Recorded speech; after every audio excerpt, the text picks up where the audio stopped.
Confirmed, Mohammed Kudus transfer 90% done. Fabrizio Romano, David Austin on this, and we're here to elaborate it more and more and more. Welcome to the Rokani Media Football. It's the transfer news show, meaning that it's not only Arsenal. We are combining other teams all together into this morning episode. We've woken up, fired up to bring you the latest news and information as far as these are concerned, and we thank God for the gift of life, for the Muslim viewers and subscribers. Barak Lahu Fikum. And we know that Lord God is going to get us to where we deserve to be. Let's see close to 400 likes smash in this video, and don't forget to subscribe because we want to hit 17,000 subscribers before the end of this month. And there is another shocking story that was broken in the night as Gabri Veiga has chosen to go to Saudi Pro League, one of the most prospective talents I've seen in world football for the previous 2 seasons, playing for Celta Vigo, making such a very wrong decision. And lastly, we're going to talk about Lukakku and what Pochettino's plans are for him, because Chelsea are not having a centre forward, and it looks like Lukakku might be that person that maybe he could rely on. But is Pochettino willing to rely onto this player? All that and more into this video. Now, where do we start it off? With Fabrizio Romano bringing on Mohammed Kudus to Arsenal. He says, because Arsenal in June called for Kudus, then they invested big money on Kai Havertz and all the other players they signed this summer, including Julian Timber. That's why Ajax decided to wait and not accept West Ham's proposal. Now, yesterday I brought you a story that the second bid for West Ham on Mohammed Kudus was rejected, and they rejected it all in the name of anticipating that maybe Arsenal will attack the situation, or Chelsea will attack the situation. Brighton will offer another GC money for the player. And they are all waiting, and they waited and waited, and looks like it was not going to their way. And what West Ham did was to obviously know that we are going to outcompete Arsenal. No team is really competing with us. No bidding war. Let's do the needful and really get Mohammed Kudus to our line of duty. And guess what? In the night, a huge story was broken firstly by David Austin, and it read the following: that exclusive, West Ham are on the verge of agreement with Ajax to sign Mohammed Kudus. Official, West Ham FC bid for the 26-year-old attacking midfielder for the 23-year Ajax midfielder expected to be accepted 41.5 million euros plus 3 million euros of add-ons plus a 10% sell-on. Personal terms in place on a 5-year deal plus option of 6th, meaning that it's one of those deals that West Ham want to execute as soon as possible. It looks like West Ham are really getting their man now, and they're really using some good money they've gotten from the sale of Skamaka and Declan Rice to see it that obviously see themselves getting in this reputable player that very many teams are interested in. Now, if I told you West Ham and you get in a player that Man United once looked to sign, Chelsea wanted, Arsenal wanted, Brighton wanted, Liverpool wanted, it confirms to you that you're getting an elite player. But how is he going to come out and execute his performance in the field of play? It's all in the name of him and David Moyes having a plan for the player. And I believe they're really going to have the best out of this player, because I saw Gerard Bowen over the weekend lead that line with without Antonio, because one of their players was given a red card and he was given the duty to lead the line. He led the line very well, and they saw how he obviously threatened that back four of Chelsea. Yet Chelsea had one man more than West Ham. So if at all Mohammed Kudus comes in through, it's going to offer them more attacking options in the front three, and it puts them into the ilk of obviously competing to obviously get back to the top half of the Premier League table, and even maybe find means of winning the UEFA Europa League, where they are competing, and they are obviously going to be seeded in the first spot because they won the UEFA Conference League. Now,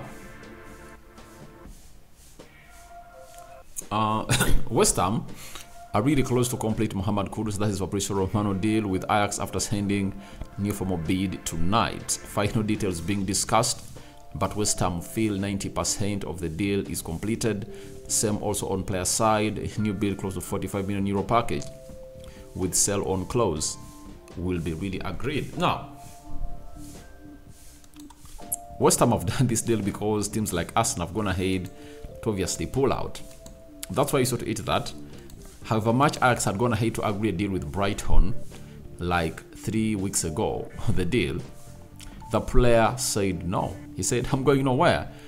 You know, maybe expecting Chelsea and Arsenal to come in through, but having failed to see any of those really showing up, he has gone ahead to agree a deal with West Ham, and he believes that it will be a better place for him. So, kudos to West Ham, is 90% done, and in the very few hours to come, it might be sounded, here we go, by Fabrizio Romano. So we wait and see how Kudus comes in through, but he's coming to London, and he's coming to London to play for West Ham, not Arsenal, neither Chelsea. Now, we got to another exclusive coming in from Fabrizio Romano about Gabri Veiga. Now, exclusive, Gabri Veiga to Al Hilal, here we go. Bid accepted by Celta Vigo, also said yes. Also player said yes. Coach Giselle was crucial for Veiga to accept. Al Hilal signed their secret top target. Saudi side want to invest on world best talents, and now they also got the jam, Gabri Veiga. Now, here we go. Of Gabri Veiga to Napoli was really sounded, but they fell out a little bit on this player.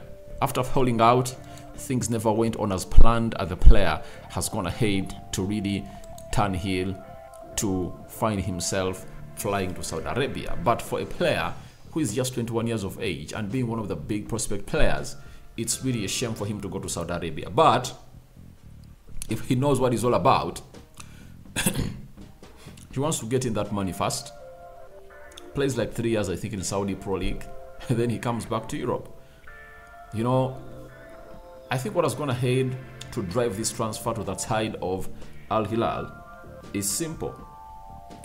No elite team was coming in for him.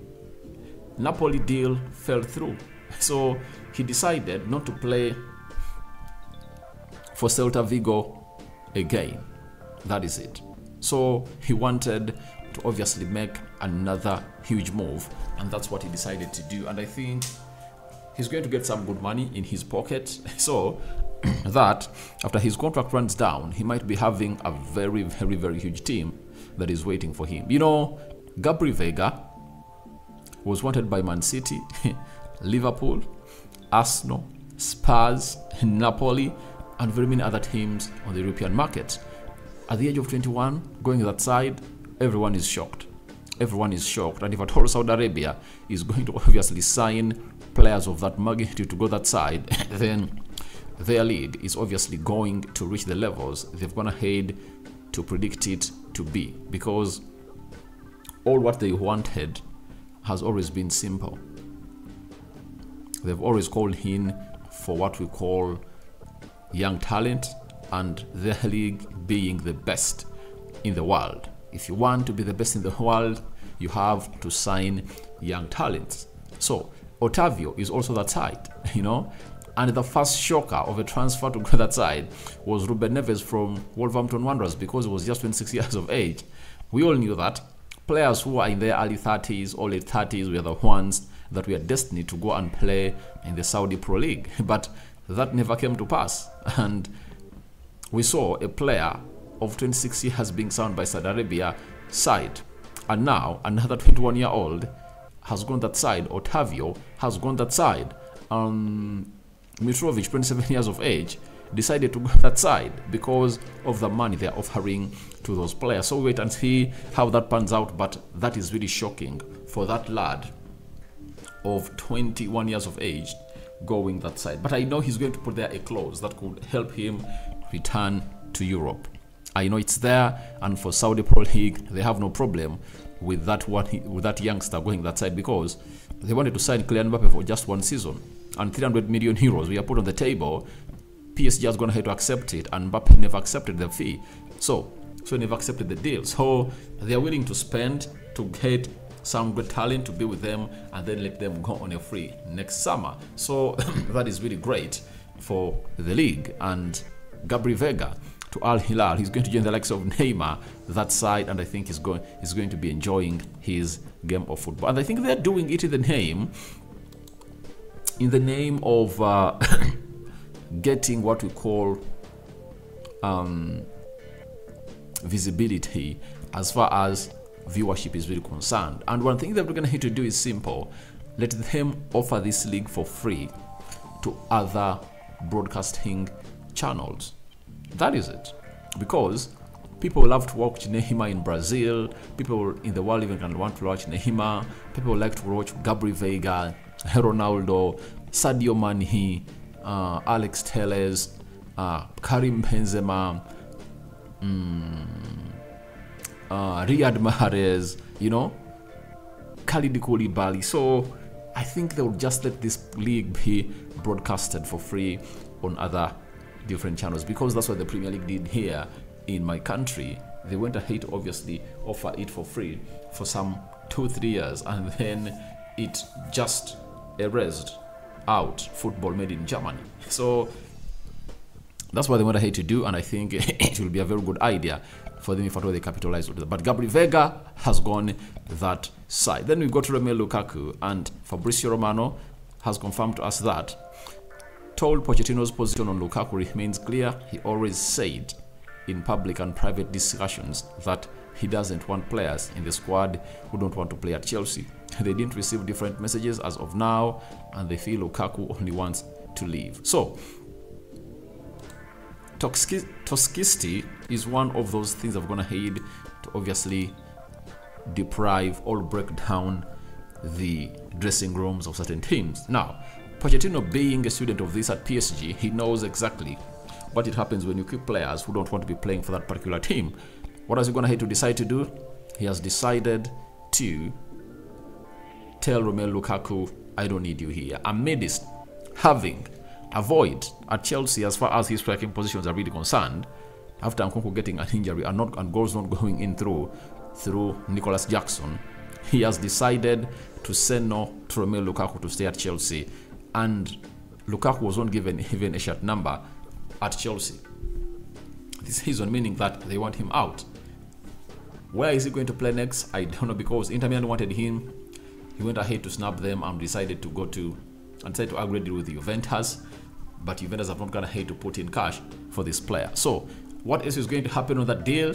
Keep it on Rokani Media Football to bring you the latest information as far as all this is concerned. Your thoughts on Mohammed Kudus transfer 90% done. Here we go next. I welcome in the comment section below. Gabri Veiga, shock transfer to the Saudi Pro League. 21 years of age, going to Saudi Pro League. One of the most promising talents as far as the central attacking midfield play is concerned in Europe, has found himself go to Saudi Arabia. What do you make about that? And Lukaku poach fallout confirmed. He's wanted out of this club. All that and more into the comment section below. I go by the names of Rokani David. See you later, and I cover you all in the precious blood of Jesus Christ. And may the living true God bless you abundantly. Me out for now. Bye bye, my Muslim viewers and subscribers. Barak Lau Fikum. See you in the next 2 hours from now.